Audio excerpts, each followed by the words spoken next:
The following is a presentation of the Matt Talk Podcast Network.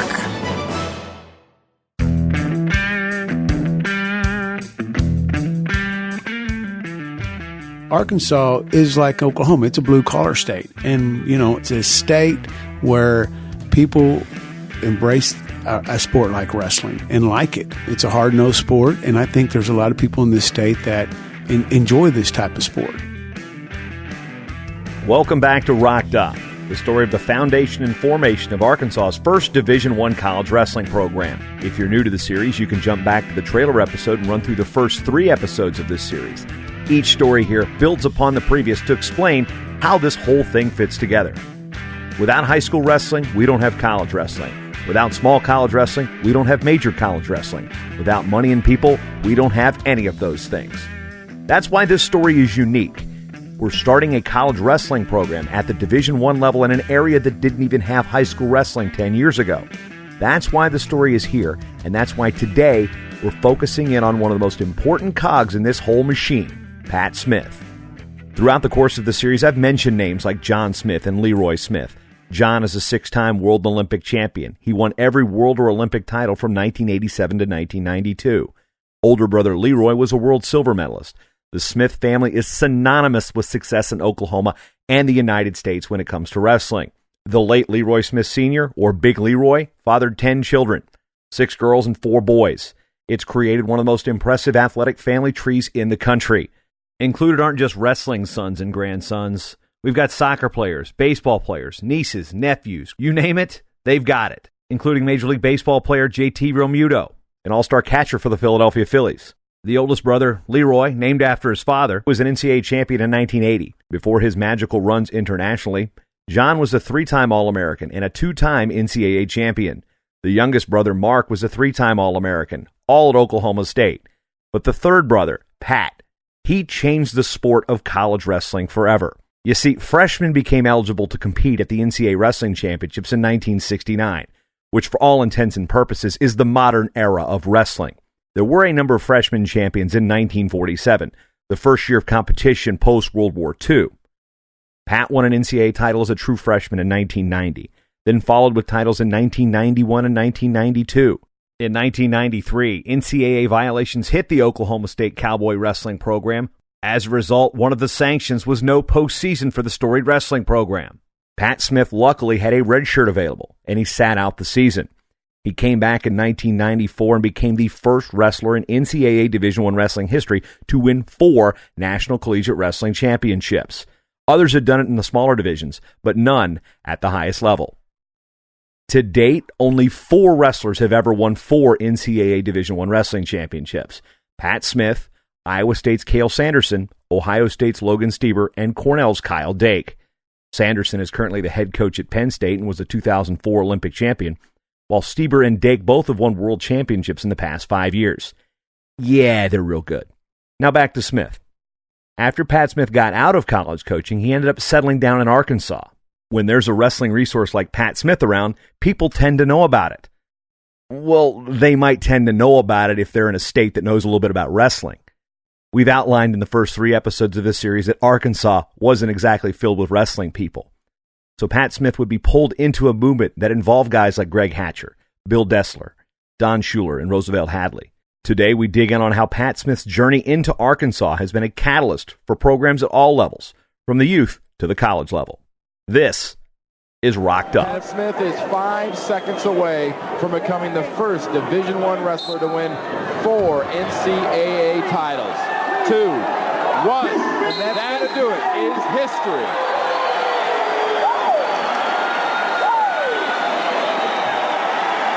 First time in the history of the NCAA that has won 4-time national champion. Name's Pat Smith, and I was born and raised in Oklahoma City. Started wrestling in 4th grade in the Mid-Del district, which is Midwest City, Del City, and just grew up in the Oklahoma City area where there was an abundance of wrestling, and was in a good place where I could grow in the sport, and that's just about it. I touched on how impressive the Smith family was to start the episode, but here's Pat talking about his sense of pride with his legendary wrestling family. Well, I think it's famous because you don't see a lot of families with siblings do what we've done. There are some out there, and those that are out there, like the Bannock brothers and the Branzes and the Schultzes, they're famous too. So I think there's a small group of families that have siblings that are in the sport of wrestling that have done great things. And I think one thing that separates maybe us or puts us at that level is in certain areas we've done something special where whether it was Mark, my younger brother, becoming one of the most dominant high school wrestlers to ever wrestle in high school. Myself winning 4 NCAA titles, becoming the first one, making a history in that area. And then you go on into international where you got John Smith, who's won 6 World Olympic gold medals and basically making history in his own, in that area. So I think that's what makes our family special, and then Leroy. You can't forget Leroy. NCAA champion, world silver medalist, now runs the National Wrestling Hall of Fame. It's a family that has done a lot in the sport of wrestling, and that we're very proud of. One thing Pat Smith has to constantly remind himself is his new environment in Little Rock and in Arkansas proper isn't what it was like in Stillwater. In Stillwater, the Smith family, they were rock stars. So how does Little Rock compare? Little Rock, Arkansas is not a wrestling town, but we are a long ways from where we were 10 years ago. Now, when I say we're not a wrestling town, I should back up for a second. And the reason why I say that is because I think of Oklahoma, Stillwater. I compare it to Stillwater, and that's not fair. But is it a wrestling town compared to what it was 10 years ago? Absolutely. What we have done in the last 10 years in the state of Arkansas is unparalleled. We don't get a lot of recognition for it, to be honest with you. In the first 3 episodes, you've heard exactly how that model is unfolded at the high school level and the first college program in the state at Ouachita Baptist. Last episode, we talked with Rex Horn, then the president of Ouachita Baptist, who took the first leap of faith when it came to collegiate wrestling in the state. But Pat Smith, his notoriety made things different. Pat Smith was an individual who had done something no one had ever done before. So to borrow a phrase from Star Trek, Pat was familiar and boldly going where no man had ever gone before. But he had to be coerced. He had to be talked into it. He had to be sold. Enter the greatest salesman in Arkansas wrestling, Greg Hatcher. He needed Pat Smith involved. Well, Greg Hatcher called me in the spring of 2007. And he introduced himself over the phone. I was living in Stillwater, and he introduced himself over the phone and was telling me what he was planning on doing. He said, I want to start high school wrestling in the state. I want to get wrestling in the state. And from what I've been told through my research is that you're the guy to call. So I was very honored when he was telling me that. And so he just basically said, hey, I turned him down right off the bat. Not entirely surprising. Pat Smith explains the most simple reasons why. Why would I go to Arkansas? There's no wrestling. So I said, I appreciate the offer, but I think I'm going to pass on it. So he said, well, what's a half a day of your life to come over here and listen to a business proposition? He said, I'll tell you what, I'll pick you up in Stillwater at 8 o'clock, and I'll have a plane over there to pick you up in Stillwater at 8 o'clock in the morning on Monday morning, and I will have you back home in Stillwater by lunch, just to listen. And I said, well, okay. I showed me right away he was serious. That showed me this was a guy that can make things happen, was what I thought. And so I went to Stillwater Airport. Really didn't think anybody was going to be there. I thought there was some buddies messing around with me, is what I was thinking. So when I pulled up, there was a nice, pretty plane on the runway, and I walked in the door, and there was a pilot, and he said, is your name Pat Smith? And I said, yes. Well, I'm here to fly you to Little Rock. So I thought, well, this was no joke. This is for real. So I came over here, and I sat down, and I spent a half a day with Greg, and he told me what he wanted to do and his vision on wrestling, and it was very exciting. And I tell you, the half a day I spent with him, I walked away, and it's like I told my wife, I said, This is a guy that makes things happen. So after Pat gets flown home, yes, a private plane going from Little Rock to Stillwater. Don't think that's exactly the most common nonstop destination, especially for wrestling people. But Pat thinks about it for a week, and he gives Greg a call back. We talked about it for a week. He gave me a week to think it over, and I thought, why not do something outside the box? Start something new. Get a stake going in wrestling, and be a part of that. Something special. I was immediately on board, really. So the rest is history. I moved over here, and we started our club up here in Little Rock. And wrestling coaches, for the most part, are a different breed. They don't just coach wrestling. Matter of fact, they end up doing a bunch of different things. Didn't take Pat very long to get settled in his new digs. I and I wear a few hats, different hats. I have a club where I have it for youth kids. And then I have the high school program for the club. Then I run the high school state tournament for the AAA. So we do that. I run the cadet and junior team to go to Fargo, to go to national duels. I head that up. So, there's a lot of hats, different hats I wear in Arkansas, but it's been nice because now as 10 years has gone by, there's wrestling people showing up. There's more wrestling people that are just coming up in the state of Arkansas, whether it's high school wrestlers that went on to college and graduated, and now they're coming back and they're high school coaches. And I've always told everybody that we will go to another level when we get our first crop of high school wrestlers go to college, come back and become high school wrestling coaches. That's when you start growing. And that first generation had to start somewhere. Pat came from a high pedigree of wrestling. The Oklahoma High School State Tournament, super good. Arkansas High School State Wrestling Tournament that first year, not so much. It was bad. I'll be honest with you. It was all first-year wrestlers. I mean, it's what you expect. Yeah, I mean, you might have one or two of those guys and that show some wrestling skills, but in general, it was all first-year wrestlers that haven't wrestled that have only wrestled 2 or 3 months. So when you're at our state tournament, I just basically saw headlocks, one after another. I headlock you or you're going to headlock me, and that's basically what wrestling matches look like on that first state tournament. What's one virtue Pat Smith needed to possess? Well, you have to have a lot of patience. I mean, that is the number one thing. You have to be patient. If you don't have patience to do what I'm doing or to come into a situation like this, you're not going to make it. I think the one thing that I had going for me is and continue to have is patience with the kids. And I always tell the kids, but wrestling is such a technical sport and it takes a lot to develop these skills. It's time consuming when it comes to trying to be the best. And that's what I try to explain to these kids, that, it takes time and you got to have patience, and I got to have patience with them.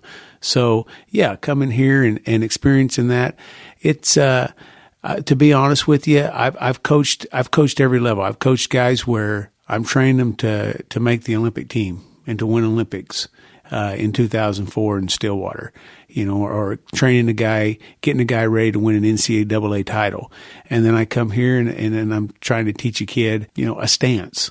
And so I've been at every level. I've been at the beginner's level and even up to the top. And, what I'm doing here is, totally different than what I grew up doing, being a part of, being around. I was in Stillwater for 17 years around some of the best wrestlers in the world, day in and day out, and coming here and getting a different look at, teaching these kids from ground up actually has made me a better coach, to be honest with you. I've become a teacher. Pat might be underselling himself. He's not just a teacher. He's become the doctor of wrestling knowledge in Arkansas. Not an official nickname by any means, but if the shoe fits. So where are we at in the last 10 years? How far have we come? That first state tournament that he said was pretty bad? Lots changed. 10 years later, you're seeing moves. You're seeing pass-bys, low single legs, ankle picks. I mean, the sport is growing, is evolving over the years, and it's really nice to see. And not only that, we're sending kids out of the state that are wrestling in Division I. You know, we have some kids we have a wrestler that wrestles for the Army at 141 that's from this state, born and raised in this state, and wrestled through the state. And we have a wrestler at North Dakota State right now that's redshirting this year. We have a Division II wrestler that's ranked number 2 in the country, and then that's a few guys that have gone on to the college levels, and there's more. We have definitely grown, and I knew it would. It just takes time. And in the 10 years that we've done this, 10, 11 years we've done this, I'm very happy where we're at. Beyond high school wrestling is college wrestling. Beyond college wrestling is the Olympic styles, freestyle and Greco-Roman. USA Wrestling is the national governing body for the Olympic styles of wrestling in the United States. Each July, they have the largest age group wrestling tournament in the world. Over 5,000 athletes, aged 14 to 19, come to Fargo, North Dakota to compete on 25 wrestling mats across the floor of the Fargo Dome. This is the tournament beyond the high school season, where wrestlers get noticed by college coaches. The next level of Olympic hopefuls get eyed by the developmental coaches at USA Wrestling. Nearly every state has a chapter, and thousands come to compete to win what's called the stop sign, a giant wooden octagonal trophy that wrestlers hoist above their heads after they win one of the most grueling tournaments in the world. In 2009, I actually talked with Pat Smith about this first team in Arkansas. Let's go back in time and see what he thought then. How big was the first win? How big was that for Arkansas to get that first win on? Get it out of the way. It's huge. There's no question about it, you know. We know how tough this tournament is. Our kids have been prepared how tough this is. I've told them, hey, this is the toughest tournament, you know, in the world, really. You know, you got 100-man brackets, and all the best kids around the country are here. And you know, like I said, our kids have been wrestling 12 to 18 months. Ever. You know, ever. And for them to come out here and to wrestle and win is a big thing for us. During that session, Arkansas wrestlers went a combined 4-32. Tanner Mann, now a college graduate coaching back in Arkansas, picked up that first win. It was awesome. It was amazing. To be honest with you, I thought we'd just come up here and test the waters because I still have 2 more years. And coming out with a victory, I was amazed. Wow. But like any good coach, Coach Smith stepped in and made sure that young Mr. Mann maintained his composure. Well, you got to just kind of tell them, you know, talk to them about taking one match at a time, and don't get overwhelmed with everything that's going around them, and trying to keep them relaxed and just basically have fun with it. We're here to get better. You know, we're not here to win the tournament, obviously. We're here to get better, and that's our focus. And so far, our kids are doing well. In 1997 and 1998, a wrestler named Leo Bogai actually represented Arkansas at the Cadet and Junior Nationals in Fargo. He had no state association. A year later, Bogai moved to Oklahoma and would eventually represent that state, winning a Greco-Roman national title. Bogai wasn't forgotten. Rather, he was more or less an asterisk. The one kid from Arkansas holding the sign with the Grand March in Fargo. With the work coaches like Pat Smith have done in Arkansas for the kids, no longer are there athletes asterisks. Names like Aaron Grigsby, Bailey Hyman, Riley Holman, Tyler Mann, James Noel, Tristan Stafford, and Pella Wisnowski. They're part of Arkansas's wrestling history. They are part of the culture of wrestling that is blossoming in Arkansas. They now have high school wrestling. They now have summer freestyle wrestling. They now have small college wrestling. And surrounded by a sellout crowd in Cleveland, Ohio at the Quicken Loans Arena at the 2018 NCAA Division I Wrestling Championships, administrators at the University of Arkansas Little Rock announced the addition of a brand new Division I wrestling program. This announcement didn't just rock Arkansas, it rocked the country, and in a good way. For Pat Smith, it changes everything. And not that I think, but I know with us starting a Division I wrestling program, this is going to take us to a level that we needed to go. And I don't know if we would ever got to it without a Division I program, but this is going to motivate a lot of people, not only our community, but our wrestlers, and just to be able to bring these top wrestlers in our state, in our town of Little Rock, and to go watch them and be a part of that. I think this is what our state really, really needs. And I think it's just going to be, I think the future is going to be really bright for our state. The stage is set. The announcement's been made. Division I wrestling is coming to Arkansas. As fate would have it, one of the key players in this decision to add wrestling at Little Rock, the school's athletic director, Chase Conk, recently stepped down the position to take a similar one at the University of Texas, Rio Grande Valley. Chase will be featured prominently in the next several editions of Rocked Up, talking about how an athletic director and an athletic department goes about adding a new sport in this Division I college landscape. We dive into the school and the city of Little Rock on the next episode of Rocked Up. Rocked Up is a presentation of the Matt Talk Podcast Network and can be found on the web at getrockedup.com or on Apple Podcasts, Spotify, Stitcher, Google Podcasts, or wherever fine podcasts are found. For more wrestling-specific podcasts, check out MattTalkOnline.com. If you like the show and want to support it, leave us a rating and review on Apple Podcasts or check out our Patreon page at patreon.com/MattTalkOnline.